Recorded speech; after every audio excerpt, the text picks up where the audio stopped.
भाई कितनी और हत्याओं का हम लोग इंतजार करेंगे? आज डर के साए में हर बिहारी जी रहा है।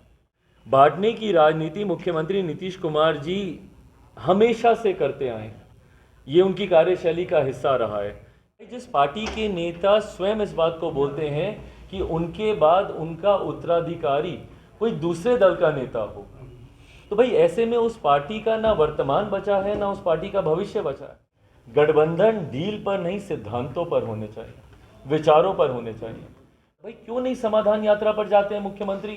आरा या मधुबनी या छपरा क्यों नहीं जाते हैं?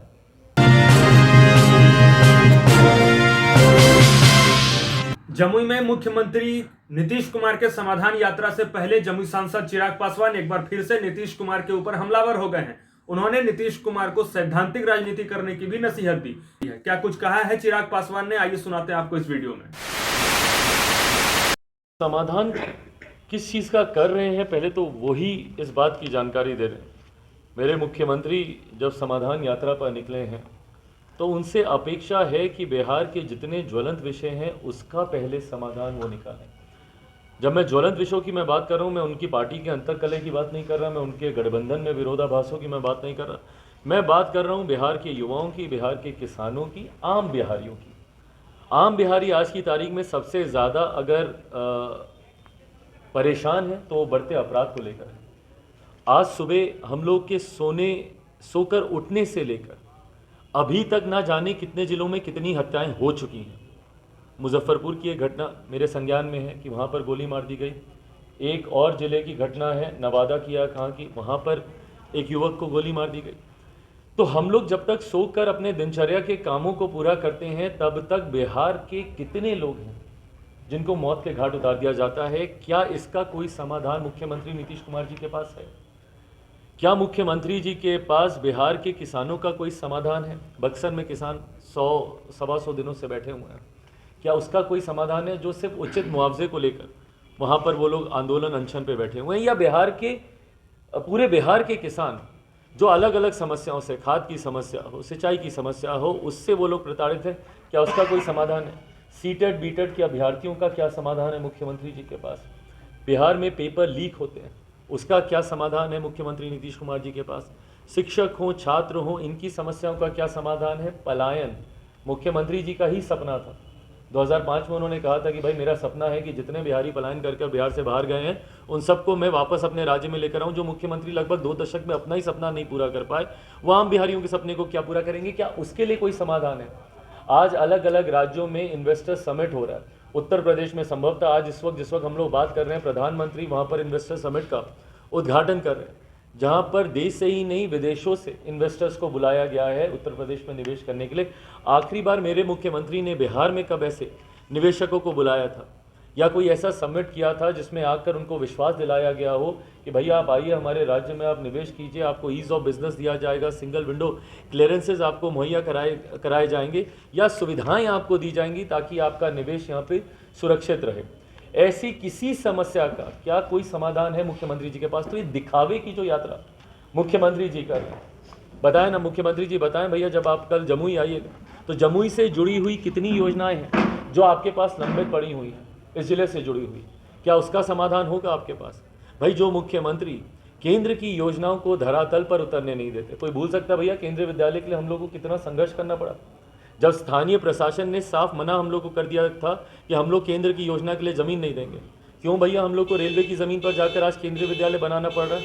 तो कहीं ना कहीं ये दर्शाता है कि भैया मुख्यमंत्री जी का एक उदासीन रवैया रहता है। और इसीलिए जब ये लोग मांग करते हैं भैया विशेष राज्य के दर्जे की, आंकड़े आप लोग निकाल के देख लीजिए, आंकड़े निकाल के देख लीजिए कि भैया केंद्र सरकार की योजनाएं कितनी धरातल पर उतरती हैं।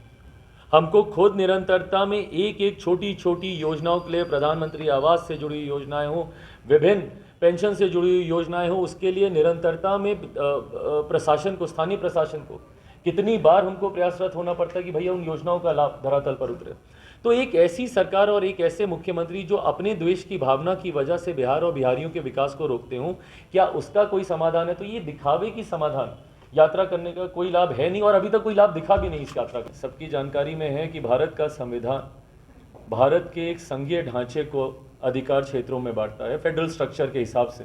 हमारा देश काम करता है। और फेडरल स्ट्रक्चर में जहाँ कई अधिकार केंद्र सरकार के पास होते हैं, तो वहीं कई अधिकार राज्य सरकार के पास दिए जाते हैं और राज्य सरकार की विषय सूची में होते हैं।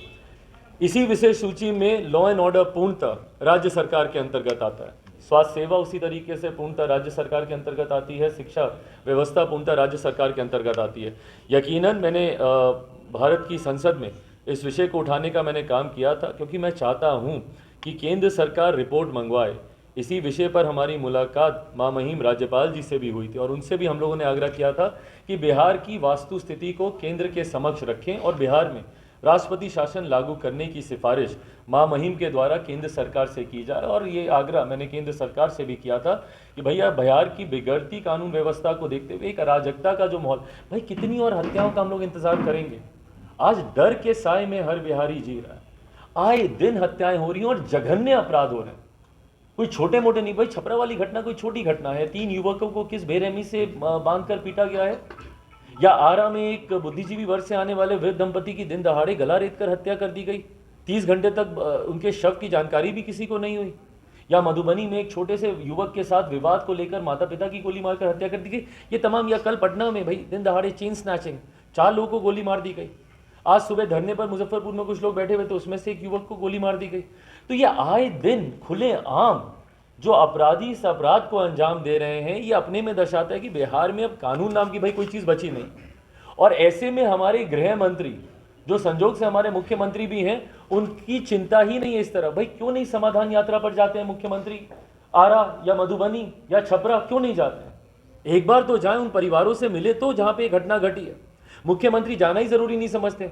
और उनसे जब आप किसी भी विषय पे सवाल कीजिएगा तो भाई अफसोस इस बात का होता है कि छूटते ही जवाब आता है कि अच्छा हमको तो मालूम ही नहीं है, हमको तो मालूम ही नहीं है, हमको तो मालूम ही नहीं है। भाई मुख्यमंत्री जी को अगर अपने ही प्रदेश से जुड़े हुए किसी विषय की जानकारी नहीं है तो क्यों बैठे हुए हैं भैया वो मुख्यमंत्री के पद पर? आप उनकी बाइट्स निकाल कर देखिए, आप ही के कैमरे पे। कल भी आप जब वो आएंगे आप पूछिएगा कोई सवाल उनसे, क्योंकि कल तक और हत्याएं हो गई होंगी, पूछेगा उस हत्या के बारे में। छूटते ही मुख्यमंत्री बोलेंगे अच्छा हमको तो मालूम ही नहीं। तो भैया एक ऐसा मुख्यमंत्री जिनको बिहार के बारे में जानकारी ही नहीं है। इसीलिए मैंने केंद्र सरकार से भी आग्रह किया था। मुझे उम्मीद है कि सही समय पर केंद्र सरकार भी कदम उठाएगी। पर हाँ, बिहार अब और हत्याओं का इंतजार नहीं कर सकता। बिहार सरकार के जागने के पूछिएगा कि भाई किस डील की बात हो रही है, उस पर भी वो बोलेंगे कि अरे हमको तो मालूम ही नहीं कौन सी डील। बहरहाल कहीं ना कहीं तो डील हुई है जिसका जिक्र भाई संसदीय बोर्ड के वो अध्यक्ष हैं, मतलब थे उस वक्त जिस वक्त ये गठबंधन हुआ था। तो यकीनन उनके जानकारी में कोई ना कोई ऐसा विषय होगा। और देखिए जब डीलों के आधार पर गठबंधन बनते हैं तो उसका परिणाम यही होता है। गठबंधन डील पर नहीं, सिद्धांतों पर होने चाहिए, विचारों पर होने चाहिए। पर जब जब डील के आधार पर भाई कुछ ऐसी डील हुई होगी, इतने समय आप मुख्यमंत्री फिर हम मुख्यमंत्री, तुम अपनी कुर्सी संभालो हम अपनी कुर्सी संभाल, भाई मुख्यमंत्री तो कुर्सी संभालने के अलावा उनकी प्राथमिकता में कुछ और होता नहीं है। तो यकीनन इसी को लेकर कोई डील हुई होगी। पर बहरहाल इसका खुलासा मुख्यमंत्री ही कर पाएंगे कि क्या डील है। पर मैं पुनः दोहराता हूँ, इन तमाम चीज़ों में ना कहीं पे बिहार दिखता है ना बिहारी दिखता है। सिर्फ एक दल, उसकी अपनी समस्याएं, एक गठबंधन उसकी समस्याएं, और मुख्यमंत्री जी की परपेचुअल समस्या कि वो मुख्यमंत्री कैसे बने रहें, सिर्फ इस पर चर्चा हो रही है। आने वाले दिनों में आप देखिएगा बिहार के अलग अलग जिलों में जनता दल यूनाइटेड की जिला इकाई एक एक कर लोक जनशक्ति पार्टी रामविलास का दामन थामेगी। और कारण है इसका भाई, आज की तारीख में जनता दल यूनाइटेड के नेताओं को भी अब ये पता है कि उनकी पार्टी का अब कोई भविष्य बचा नहीं है। भाई जिस पार्टी के नेता स्वयं इस बात को बोलते हैं कि उनके बाद उनका उत्तराधिकारी कोई दूसरे दल का नेता हो, तो भाई ऐसे में उस पार्टी का ना वर्तमान बचा है ना उस पार्टी का भविष्य बचा है। भाई आज की तारीख में मैं भी एक राजनीतिक दल का मैं राष्ट्रीय अध्यक्ष हूँ, मेरी भी एक अपनी पार्टी है। मैं कभी स्वीकार नहीं कर सकता कि मैं बोलूँ कि मेरे बाद मेरी पार्टी का नेता या कोई दूसरे के नेतृत्व में हम लोग काम करेंगे या कोई दूसरा उत्तराधिकारी होगा। मेरे बाद कोई होगा तो मेरे दल का ही कोई नेता होगा। ऐसे में मुख्यमंत्री जी का ये बयान कि भाई दूसरे दल के नेता, इन्हीं को अब हम सबको आगे बढ़ाना है, तो भाई जब आपको उन्हीं को बढ़ाना है तो आपके पार्टी के नेता आपके पास क्यों रहेंगे? और यही कारण था नागालैंड में भी जिस तरीके से एक बड़ी उनकी पार्टी का धड़ा हम लोग के साथ जुड़ा, जो खुद उनके पार्टी के नेताओं को नहीं पता, क्योंकि मुख्यमंत्री ये बयान देते हैं कि अरे कौन आता है कौन जाता है, हमको फ़र्क नहीं पड़ता। जब उनको अपनी पार्टी के नेताओं के आने जाने से फ़र्क नहीं पड़ता तो इसीलिए उनको पता भी नहीं है कि नागालैंड में कितने लोग उनके टूट कुछ नहीं। और उनके पार्टी के एक प्रवक्ता, उनको ये तक नहीं पता कि उनके कौन कौन से, वो बोल रहे हैं कि भाई एक कोई आदमी चला गया अपने परिजनों के साथ, जबकि उनके पार्टी के प्रधान महासचिव विभिन्न प्रकोष्ठों के अध्यक्षों के साथ कई उनके जिला अध्यक्ष उस दिन हम लोग के साथ नागालैंड में जुड़े हैं। और आने वाले दिनों में हम लोग मजबूती से वहाँ पर चुनाव लड़ेंगे। 3 तारीख को जब परिणाम आएंगे, मुझे पूरा विश्वास है कि पार्टी का प्रदर्शन अच्छा रहेगा। अगले हफ्ते मैं भी नागालैंड जाऊँगा प्रचार के लिए। और इसी क्रम में आगे बढ़ते हुए आप देखिएगा, बांटने की राजनीति मुख्यमंत्री नीतीश कुमार जी हमेशा से करते आए हैं। ये उनकी कार्यशैली का हिस्सा रहा है। कभी उन्होंने बिहार को, भाई संविधान के खिलाफ जाते हुए उन्होंने बिहार को बांटने का काम किया। संविधान में सिर्फ अनुसूचित जाति या जनजाति का जिक्र है, वहाँ पर कहीं दलित, महादलित, फॉर दैट मैटर इवन दलित शब्द का इस्तेमाल कहीं पे भी संविधान में नहीं किया गया है। पर उसके विरुद्ध जाते हुए हमारे मुख्यमंत्री जी ने हमारे बिहार को दलित महादलितों में बांटने का काम किया, पिछड़ा अति पिछड़ा में बांटने का काम किया। कभी अगड़ा, कभी पिछड़ा, कभी लव, कभी कुछ, कभी कोरी, कभी कुर्मी, और तो और महिला पुरुष तक में हमारे प्रदेश को बांटने का काम किया गया। महिलाएं इनका कैसे वोट बैंक बनी रहे, उसको ध्यान में रखते हुए महिला पुरुष में डिवाइड करने का प्रयास किया गया। पुरुषों को लेकर किस तरीके से विवादास्पद बयान मुख्यमंत्री जी ने दिया जनसंख्या को लेकर, ये हम सब ने सुना। तो जो मुख्यमंत्री बांटने की राजनीति करते हैं उनको सूट करता है ये। तो इसीलिए अब जब ये जातीय रंग वहाँ पर दिया जा रहा है कि एक फलाना जात और फलाना जात के बीच में इस तरीके का उत्पाद हुआ, ये हुआ, वो हुआ, ये मुख्यमंत्री जी को सूट करता है। और उनके मंत्री भी इन चीज़ों को बढ़ावा देते हैं। उनके मंत्री भी यही राजनीति, भाई आज की तारीख में बिहार में ज्वलंत विषय बिहार की बेरोजगारी है, महंगाई है, बढ़ता अपराध है, ये तमाम बातें हैं। पर उनके मंत्री किस पे बात करेंगे? रामचरितमानस पे बात करेंगे। किस पे उनके मंत्री बात करेंगे कि भाई अंग्रेजों के वक्त कौन अंग्रेजों का गुलाम था, कौन अंग्रेजों का दलाल था, इस पे बयान देंगे। तो बांटने की राजनीति और छपरा वाली घटना उसी का उदाहरण है। भाई जब आपका नेता ही, प्रदेश का नेतृत्व, प्रदेश के मुखिया ही बांटने की राजनीति करते हैं तो इस तरीके की भावना उत्पन्न होना स्वाभाविक है। जदयू को आप टारगेट कर रहे हैं, टारगेट क्यों नहीं करते हैं? वो भी तो सिंगल लार्जेस्ट पार्टी है यहाँ बिहार में। भाई हम किसी को टारगेट कर ही नहीं रहे। नहीं, आप तो नीतीश जी और जदयू को टारगेट जितना कर रहे हैं उतना ही भाई हम किसी को टारगेट नहीं कर रहे, हम सिर्फ नीतियों का विरोध करते हैं। और नीतियाँ आज की तारीख में संजोग से नीति निर्धारक मुख्यमंत्री नीतीश कुमार जी हैं। और मुख्यमंत्री जी की कार्यशैली को आप सबसे बेहतर कोई नहीं जानता है। हर कोई ये जानता है कि मुख्यमंत्री एकला चलो की रणनीति पर काम करते हैं। उनके अलावा शायद उनकी परछाई को भी इस बात की जानकारी नहीं होती कि वो क्या नीति बना रहे हैं। बहरहाल ऐसे में मैं सिर्फ उनकी नीतियों का विरोध करता हूं। और जब मैं इस आवाज़ को उठाता हूं, जिन लोगों को ये बात सही लगती है वो मेरे साथ आकर जुड़ते हैं। 2020 विधानसभा के चुनाव के बाद उन्हीं की पार्टी के राष्ट्रीय अध्यक्ष ललन सिंह जी ने एक चिराग मॉडल का जिक्र किया था। चिराग मॉडल भाई उन्हीं जन भावनाओं का प्रतीक है। मैं प्रतिबिंब करता हूं उन भावनाओं को या उन आक्रोश को जो आम बिहारियों के मन में है। और जब हम लोग उसका प्रतीक बनते हैं या उसका प्रतिबिंब हम लोग करते हैं, जब उनको हम लोग रिफ्लेक्ट करते हैं, तो उसमें जो लोग साथ में आकर जुड़ते हैं और जिसमें बड़ी संख्या में उनके पार्टी के सदस्य हैं। भाई हम नहीं जा रहे किसी के पास कि आप आइए, वो लोग आ रहे हैं। हम किसी श्रेणी में, हम किसी के पास नहीं जा रहे कि भैया आप आइए, आप जुड़िए। आज की तारीख में जिसको भी बिहार के भविष्य की चिंता है, या हर वो व्यक्ति जो बिहार फर्स्ट, बिहारी फर्स्ट में विश्वास रखता है, या हर वो व्यक्ति जो बिहार को विकसित राज्य बनाने का सपना देखता है, वो लोग पार्टी में आकर जुड़े। अब उसमें एक बड़ी संख्या जनता दल यूनाइटेड की है, तो उसमें हमारा भैया कोई दोष नहीं। मैं ऐसे किसी बयानों पे ध्यान ही नहीं देता हूं, क्योंकि ये आज की तारीख में युवा वर्ग जिसका मैं प्रतिनिधित्व करता हूं, ये हम लोगों की चर्चा का भी विषय नहीं है। हम लोगों को नहीं फर्क पड़ता भाई।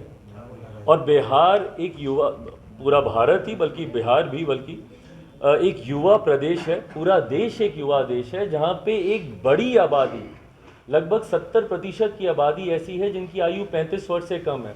भाई हमारी अपनी अलग समस्याएं हैं। हम लोग को जात पात धर्म मज़हब से फ़र्क नहीं पड़ता कि कौन हिंदू राष्ट्र बनाने की बात कर रहा है, कौन मुसलमानों को पाकिस्तान भेजने की बात कर रहा है। हमारी अपनी समस्याएं भाई, हमें रोज़गार चाहिए, हमें बेहतर शिक्षा चाहिए, हमें बेहतर इंफ्रास्ट्रक्चर चाहिए। और बिहार की तो अपनी और बहुत बड़ी समस्याएं हैं। हमें पलायन नहीं करना है, हमें अपने राज्य में ये सारी चीज़ें चाहिए। हमें बिहार में शिक्षा रोजगार के बेहतर अवसर चाहिए, बिहार में उद्योग चाहिए, उस दिशा पे हम लोग को काम करना है। तो हमारी जो अपनी समस्याएं, हमारा ध्यान उस पर केंद्रित है। कई ऐसे बाबा हैं जो इस तरीके की बातों को रखते हैं। देखिए, कोई बाबा हो, कोई मौलवी हो, कोई ग्रंथी हो या कोई पादरी हो, कोई भी हो, वो अपने अपने धर्म को बढ़ाने का प्रयास ये तमाम धर्म गुरु करते हैं। वो उनकी सोच का हिस्सा रहा है। हर कोई चाहता है कि भैया मेरा धर्म आगे बढ़े, वो उनकी सोच है। पर आज की तारीख में एक राजनीतिक दल का नेता होने के नाते ऐसी सोच पर टिप्पणी कर कर किसी की भी भावना को ठेस पहुंचाना किसी भी राजनीतिक दल या नेता के लिए उचित नहीं है। नेताओं की जिम्मेदारी, उनका कर्तव्य होता है कि हर धर्म, हर जाति, हर समाज, हर वर्ग के लोगों को एक साथ लेकर चलें।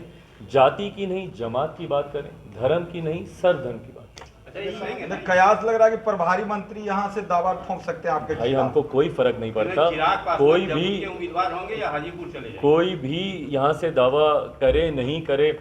2014 से दिग्गजों को मेरे खिलाफ उतारने का प्रयास हो रहा है। हर बार बड़ी बड़ी हस्तियों को लाने का प्रयास हो रहा है चिराग पासवान को हराने के लिए।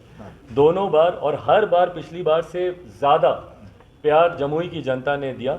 उम्मीद है, विश्वास है कि अगले चुनाव में भी आपका जो सवाल है जिसका आप जवाब जानना चाहते हैं कि क्या 24 में भी, भाई जमुई मेरी कर्म भूमि रही है।